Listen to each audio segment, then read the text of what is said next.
Before we begin, don't forget to subscribe to Brave Animals, where true stories of hero dogs, loyalty, and jaw-dropping moments come alive. Hit that button and join a community that celebrates the silent heroes who walk on four paws and protect without hesitation. Now, here's a story you'll never forget. Part 1. The Cake that almost killed a birthday. It was supposed to be the happiest day in little Lily's life. Balloons floated in the breeze, pastel streamers curled in the backyard sun, and the smell of vanilla frosting filled the air. It was her 10th birthday and everything was perfect, until the dog barked and didn't stop. What happened next made every adult freeze, every kid cry, and every neighbor whisper about that day for months. It started as most suburban Saturdays. Due in Maplewood Heights, a quiet cul-de-sac in Georgia where everyone waves, lawns are immaculate, and neighbors host barbecues instead of drama. The Thompsons had spared no expense for Lily's birthday. There was a pink and white bounce house, a magician who looked like he needed a nap, and a 3-tier cake that could have won a state fair. Every kid in Lily's class showed up, including a few overeager parents who probably came more for the wine coolers than the pony rides. Among the guests was Officer Marcus Hale, a single father and one of the neighborhood's most respected canine handlers. He hadn't planned on staying long, just a quick hello and some small talk while his German shepherd Briscoe stretched his legs. Briscoe wasn't just any dog. He'd served on the force for 6 years, trained in narcotics detection, crowd control, and rapid search. But on his days off, he was just Marcus's shadow, calm, well-behaved, and practically silent unless something truly wasn't right. So when Briscoe suddenly stood stiff in the middle of the backyard and let out a deep, sharp bark, Marcus turned. Then the dog barked again, louder, at the cake. "What's he doing?" Someone chuckled, assuming it was a party trick. But Briscoe wasn't wagging. His ears were rigid, his eyes locked on the white table where the cake sat. He took 2 steps forward and barked again, faster this time. Then he jumped. The table rattled. Plates clattered, children screamed, "Hey, stop!" Mrs. Thompson cried, rushing over. "He's going to ruin the cake!" Marcus snapped to action. "Briscoe, heel!" he commanded. But the dog didn't back down.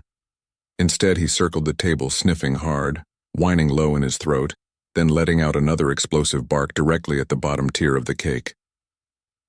Lily was crying now. The magician had vanished. Parents were pulling their kids away. Briscoe kept barking. Some guests whispered that the dog was getting too old. Others said it was the sugar. Maybe he smelled something sweet and couldn't help himself. But Marcus knew better. He had seen this look before. In alleyways behind nightclubs, in border searches. In an airport where Briscoe once found a bag of fentanyl hidden inside a teddy bear. This was not hunger. This was a warning. "Everyone back up," Marcus said, his voice calm but firm. "What are you doing?"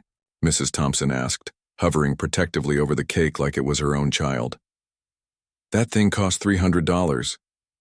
"I think Briscoe found something," Marcus replied. He took a step closer, pulling on a pair of latex gloves he always carried, just in case. "Inside the cake?" someone scoffed. Marcus knelt beside the table. Briscoe stopped barking but hovered close, growling low. Marcus examined the cake. The frosting was smooth, white, flawless. Too flawless. He gently inserted a knife into the bottom layer, not to cut a slice, but to feel around.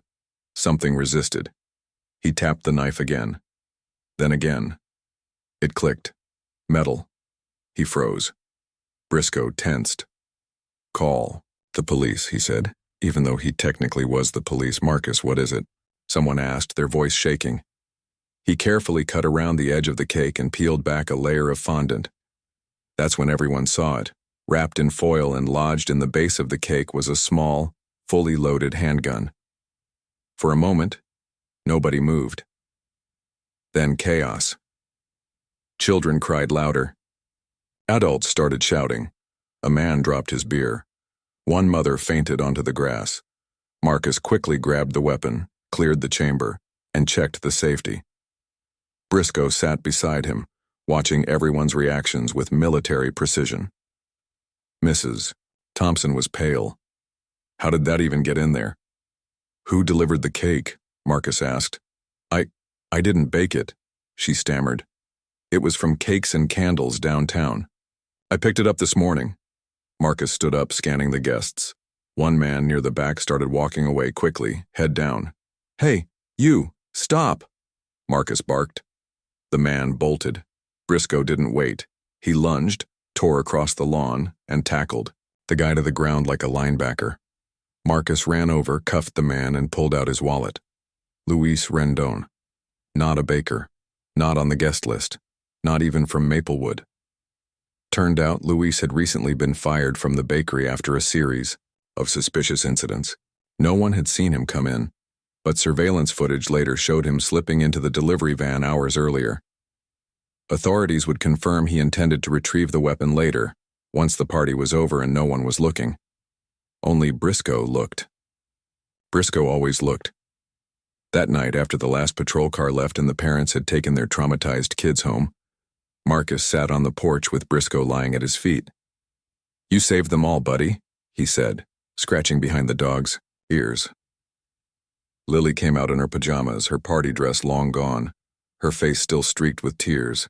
She sat next to Briscoe and hugged him. "Can I get him a new cake tomorrow?" she asked. "One just for him?" Marcus smiled. "I think he'd like that." The next morning, the yard was still a mess. Deflated balloons lay tangled in the bushes. Wrappers and overturned party plates scattered across the lawn like confetti after a storm. The bounce house was half collapsed, one corner flapping limply in the breeze. Inside the Thompson house, the energy was quiet.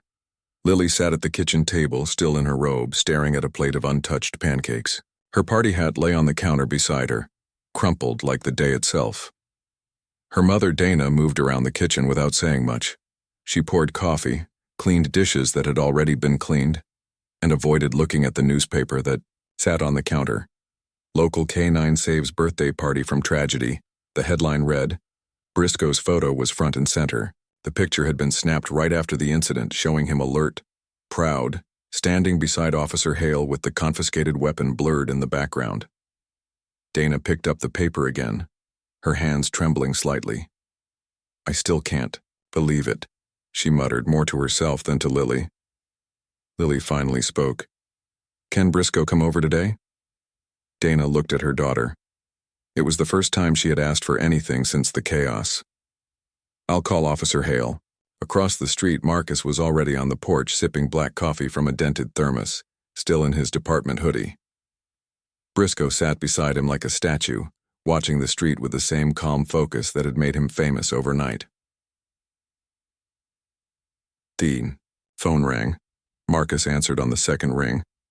"Morning, Dana," he said, already knowing what this was about. Lily asked if Briscoe could come by. "I think it would help. She hasn't smiled since yesterday." "He'd love that," Marcus replied. "Give us 5.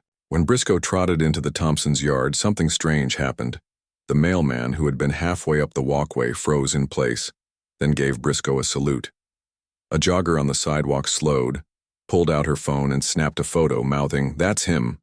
Even a group of teens on skateboards riding past paused, nodding with what looked like genuine respect. One even said, "That's a good dog right there." Briscoe ignored all of it. His attention was on the house. The door opened before Marcus could knock. Lily was already standing there barefoot, holding a new chew toy and a giant box of milk bones. "Hi, Briscoe," she whispered. Briscoe stepped forward slowly. Lily knelt down and hugged him. That was when she finally smiled. The living room had been reset since the party. Decorations were gone, replaced with a big blanket fort and 2 cups of hot cocoa on the coffee table.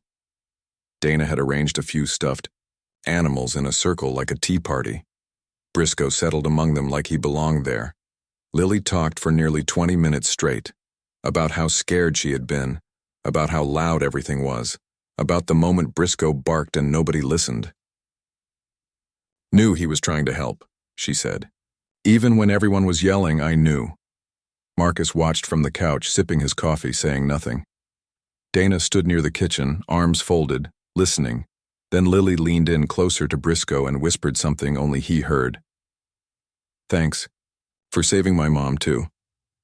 That one sentence hit Dana harder than she expected. She turned quickly to wipe her eyes, pretending to check the stove. Later that afternoon, Marcus opened the front door to find a reporter and a cameraman standing on his porch. "Officer Hale?" the reporter asked. "We're from Channel 6. We were hoping to get a few words." Briscoe barked once behind him. "I guess that's a yes," Marcus said. Within an hour, the story had gone viral. Not just locally. National outlets picked it up. Hero K9 saves kids at birthday party was trending online. News vans lined the street. Kids drew chalk pictures of Briscoe on the sidewalks. Someone even started a GoFundMe called Biscuits for Briscoe, which raised over $5,000 in 2 days. But Briscoe didn't seem to care about the attention. He only reacted when someone got too close to Lily or raised their voice. Then his ears perked and his body stiffened. He wasn't done watching. Not yet. A few days later, there was a ceremony at the town hall. The mayor herself handed Briscoe a medal that read, "For valor and loyalty." She smiled for the cameras, thanked Officer Hale, and made a speech that was longer than necessary. But the part people remembered was when Lily stepped up to the microphone, clutching a note she had written in her sparkly notebook. She read it with a slight tremble, her eyes fixed on Briscoe the whole time. "You didn't have to come to my party. You didn't have to bark. You didn't have to save anyone. But you did. You're not just a good boy. You're the best boy. And I love you." The crowd stood and clapped. Even the mayor had tears in her eyes. Briscoe wagged his tail once. Just once. It was enough. That night, Marcus and Briscoe walked through the neighborhood like they always did. Kids ran up to pet Briscoe. One woman handed him a fresh-baked dog treat in a Ziploc bag. A man in a truck slowed down just to say thank you. Marcus nodded politely, but he didn't say much. He was thinking about how close they had all come to a different kind of story, one where things ended very, very badly.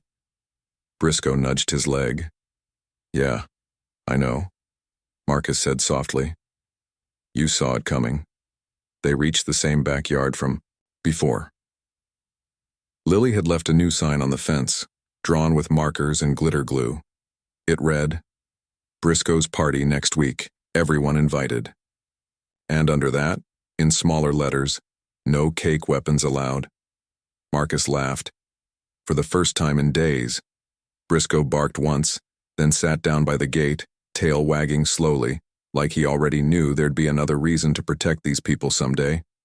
But for now, they were safe. Because of him. By the following week, the buzz around Briscoe had settled, at least on the surface. People in Maplewood Heights had resumed their routines. Kids were back in school, the bounce house was replaced with soccer practice, and Dana Thompson had taken down the Briscoe the Hero banner that hung across her porch since the mayor's ceremony.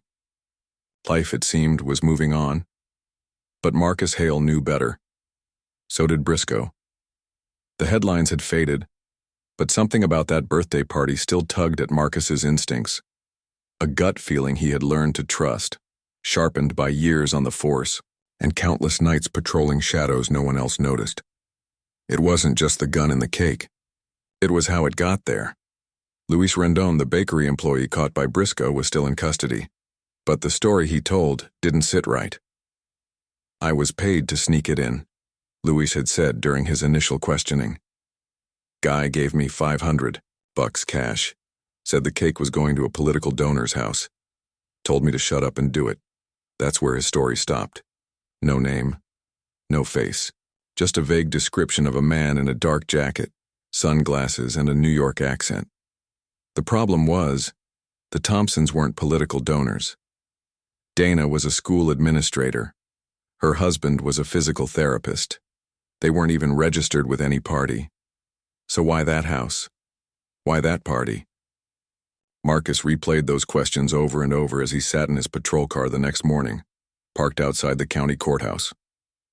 Briscoe sat in the back seat, calm but alert, eyes scanning the sidewalk like he was still on duty. "You feel it too, don't you?" Marcus muttered. Briscoe flicked an ear. After checking in with the detective division, Marcus headed to the bakery, Cakes and Candles, where the infamous cake had originated.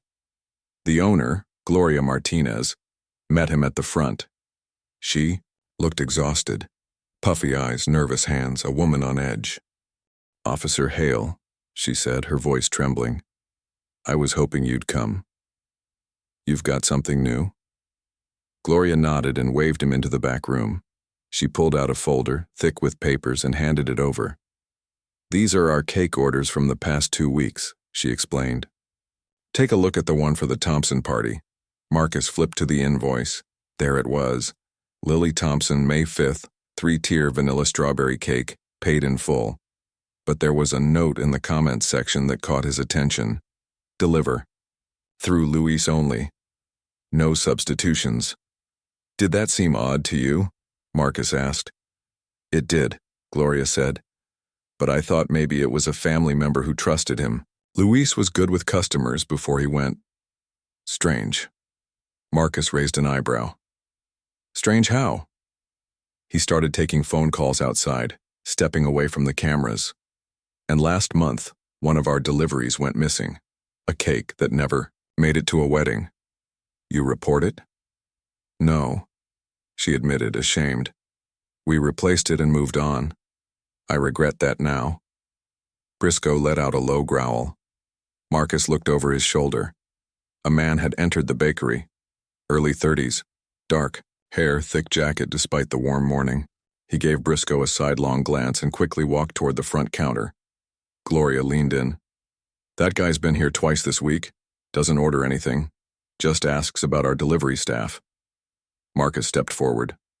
"Morning," he said. The man turned, startled. "You got business here?" Marcus asked, casual but firm. "Just looking around."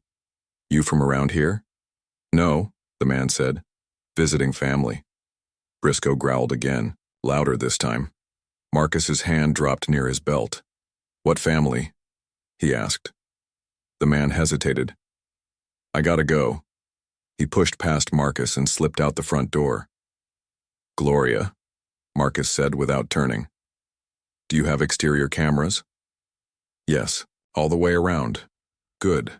Save that footage. Don't let anyone near it." She nodded, visibly shaking now. Marcus stepped outside, but the man was already gone. Briscoe sniffed the air, then tugged toward the alley. Marcus followed, but they found nothing. Just the lingering scent of motor oil and cigarette smoke. Still, it was enough to tell him one thing. Whoever was behind the gun in the cake incident wasn't finished. Back at home that evening, Marcus paced the living room while the news played in the background. Briscoe lay by the door, eyes on the window, tail still. Lily had invited them over again earlier, but Marcus had declined. He didn't want Briscoe in the open, not until they understood who was behind this and what they really wanted. The phone rang. It was Dana. "I know it's late," she said, but Lily asked if she could come see Briscoe. Just for a few minutes. She made him a treat. Marcus hesitated. He looked at Briscoe. The dog was already on his feet. "All right," he said, "but just 10 minutes." Lily arrived with a small box wrapped in tissue paper. Inside was a bone-shaped cookie with Briscoe number 1 written in pink icing. She knelt beside him, handed him the treat, and whispered, "You still watching, aren't you?" Briscoe licked her face once. Marcus stood nearby, watching the street.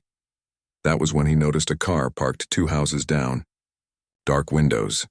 Engine off. It hadn't been there earlier. He took a slow step forward, then another. As he approached, the car suddenly roared to life and peeled away. Marcus ran into the street, trying to catch the plates, but they were covered in mud. Briscoe barked from the porch. Marcus walked back, jaw tight. "Someone's watching this house," he said. Dana's face paled. "Do we need to leave?" "Not yet," Marcus said. "But I'm going to stay nearby, just in case." That night he didn't sleep, neither did Briscoe. Because when dogs like him bark, they're never just barking, they're warning. And the danger isn't over. Not yet. The next day brought rain, not the soft kind that makes you want to sit by a window with coffee, but the heavy, pounding kind that soaks you through before you reach your car. Streets turned slick and gray. Maplewood Heights looked quieter than usual, like the weather was trying to wash away the tension from the week before. But Marcus knew tension like this didn't go away with rain. It soaked deeper. Briscoe was restless. He paced the living room, more than usual, sniffing at the doors, pausing at every window. He hadn't barked again, not since the night Marcus spotted that dark sedan parked outside Dana's house. But the dog's silence wasn't comforting. If anything, it made Marcus more alert. He brewed a second pot of coffee and sat with the file he'd been building since the birthday party. He had notes, screenshots, photos, and a printed transcript of Luis Rendon's interrogation. He pinned strings between printouts, mapping out what little he knew. There were too many blanks. The gun wasn't stolen. It was unregistered. Its serial number filed off. The bakery had no footage of the man who spoke to Luis, and Gloria Martinez's cameras were mysteriously wiped on that particular day. That wasn't a coincidence. And then there was the car. Marcus had pulled partial footage from a neighbor's doorbell cam. He couldn't see the driver, but he did catch the bumper sticker. It was faded, but clear enough to read. Sturgis Rally 09, ride or die. Not exactly rare, but rare enough. He reached out to a few biker task force contacts, asked around about known felons who had ties to Georgia and might be getting paid to deliver threats. Then he heard back from a contact in Tallahassee. A man named Mitch Grover had surfaced. Convicted twice for weapons trafficking. Released 18 months ago, no current address. Known for using low-level workers to deliver messages and silencers, Luis might have been one of them. Now the pieces started fitting together. The birthday party had been a delivery point, a cover. Dana Thompson's house wasn't random after all. Her younger brother Jacob was a federal prosecutor. Low profile, no social media, no flashy home. But he'd recently been assigned to a quiet investigation into a ring of illegal arms dealers in Georgia and northern Florida. Marcus called her. "Dana, does the name Mitch Grover mean anything to you?" She hesitated. "I think my brother mentioned him once. He said that name showed up in a wiretap." "Why?" "I think your brother was the real target, not the cake, not your family." It was a warning. Dana went quiet. "I'll tell Jacob," she said finally. "You think he's in danger?" "I think all of you are, until we figure out who's behind this and what they really want." Later that night, Marcus parked his patrol SUV across the street from the Thompsons' home. He didn't have to be on duty to keep watch. Briscoe sat in the back, ears twitching with every passing car, eyes reflecting every shadow. Around midnight, the rain stopped. Marcus stepped outside to stretch his legs. That was when he noticed something strange. A puddle in the street rippled, not from wind, but from footsteps. Someone had just walked past. He scanned the area, hand hovering near his holster. Briscoe growled softly from the back seat. "Show yourself," Marcus said. Silence. Then a voice. "Relax, officer." A figure emerged from behind a hedge. Hoodie up, face half covered, lean frame. No visible weapon. Marcus didn't relax. "Hands where I can see them." The figure raised his hands. "I just want to talk." Marcus didn't lower his guard. "Start talking." "I was supposed to be at the party, but I backed out." "Who are you?" "My name's Dylan," the man said. "I used to run with Mitch. I delivered messages.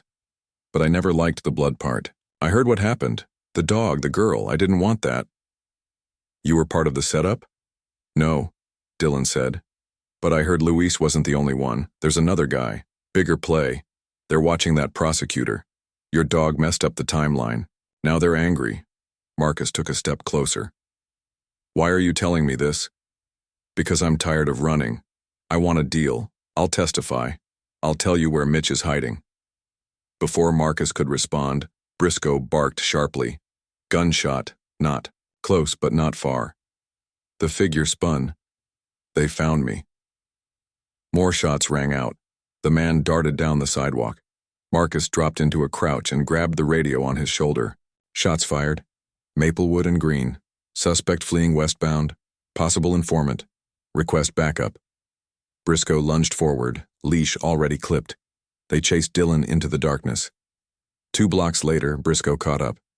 He didn't tackle the man, just cornered him. Dylan was panting, hands up. "You've got to hide me," he gasped. "Please." Marcus scanned the area. Tires screeched nearby. Another car was approaching fast, a black SUV, same model from before. This time, its plates were gone completely. "Get in the car," Marcus snapped. Dylan dove into the back seat beside Briscoe, who growled protectively. Marcus floored the gas and pulled into traffic, heart racing, rain beginning again in thick, blinding drops. Briscoe kept his eyes on the rearview mirror.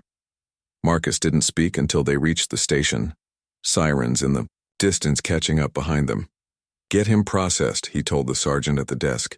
"Protective custody. I want eyes on him every minute." Then he looked at Briscoe. "You knew again," he said. Briscoe wagged his tail once, just once, and, just like before, it was enough. La lluvia había cesado, pero el aire seguía cargado como si algo más estuviera por estallar.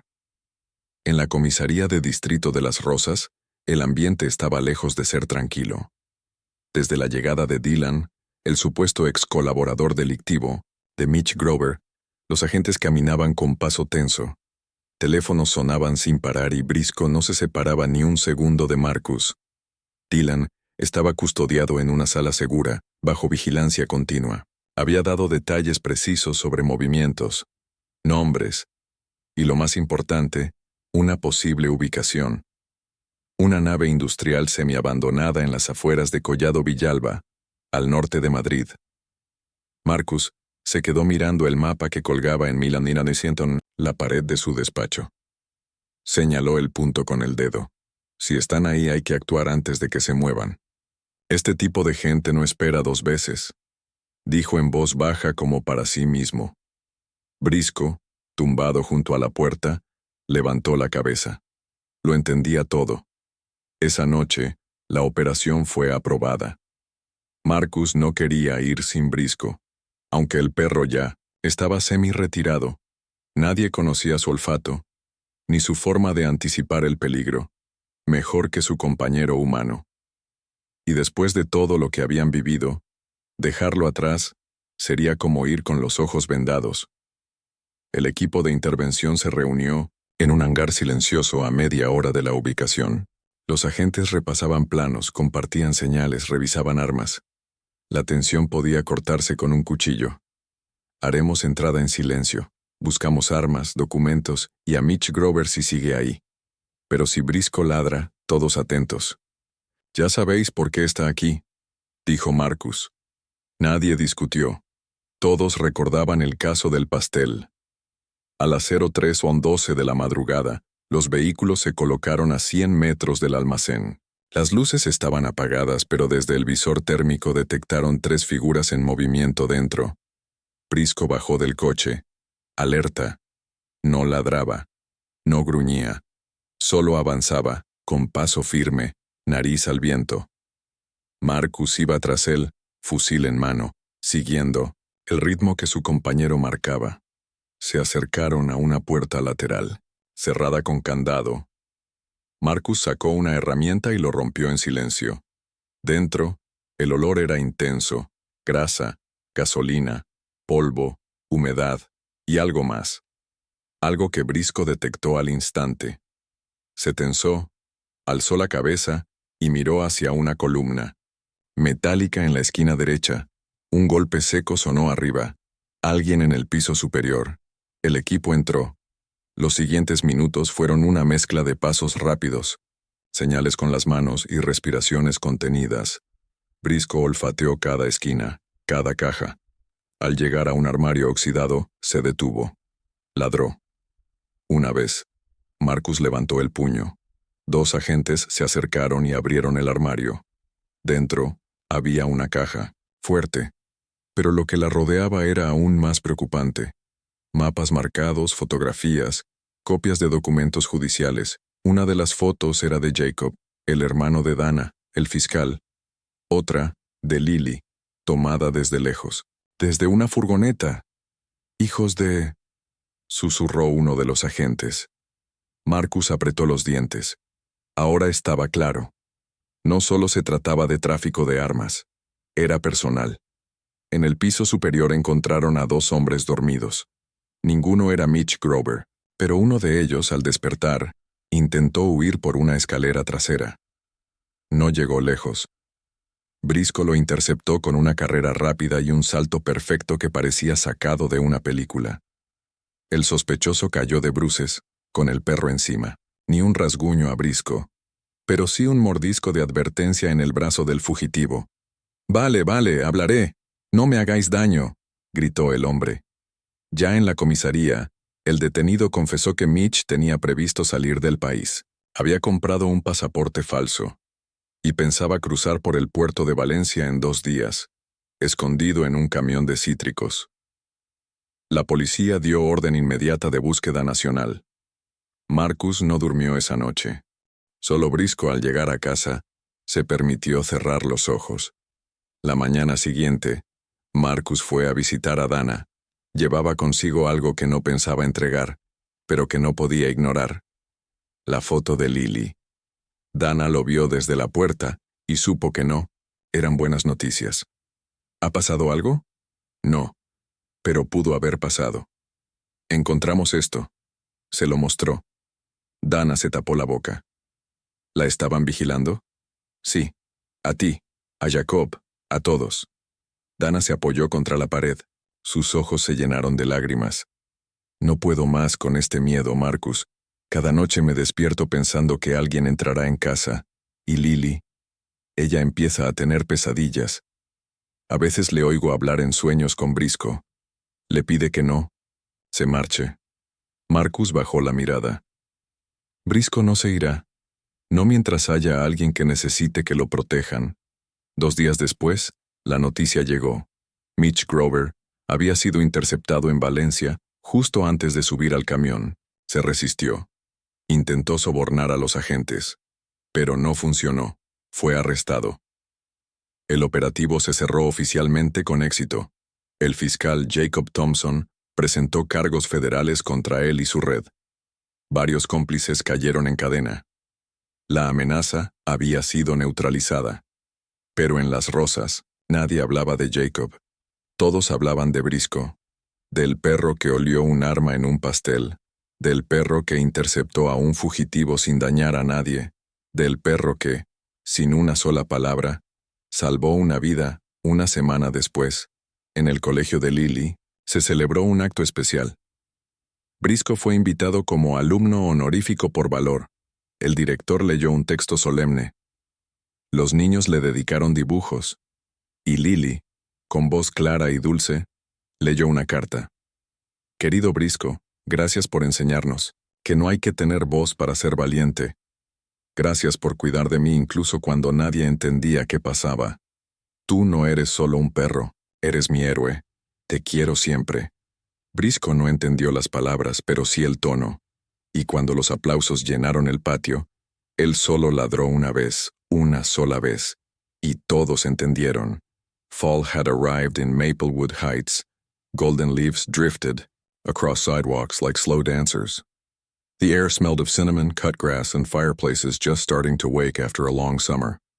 Halloween decorations were beginning to appear on porches, and kids whispered about costumes and candy. But at the Thompson house, the only decoration that truly mattered now was the framed photo of a German shepherd in uniform.